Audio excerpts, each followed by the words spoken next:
மல்லிகைபுரம் ஒரு சிறிய பச்சை ஊர். அங்க 10 வயசு துளசி என்ற பொண்ணு எப்போதும் சிரிச்ச முகத்தோட ஓடி விளையாடிக்கிட்டே இருப்பா. காற்றோட பேசுவா, பட்டாம்பூச்சிகளோட ஓடுவா.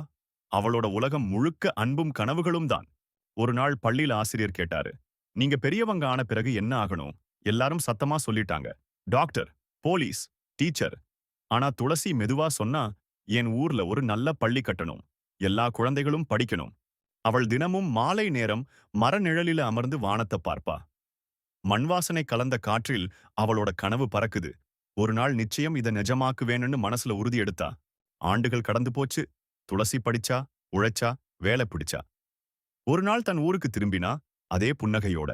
அவள கண்ணில் இப்ப ஒரு பிரகாசம், நிறைவேற்றப்பட்ட கனவு. அந்த நாளில் அவள் கனவு நிஜமாயிட்டது. புதிய பள்ளி, வானம் பள்ளி, சின்ன சின்ன பிள்ளைகள் சிரிச்சுக்கிட்டே ஓடுறாங்க.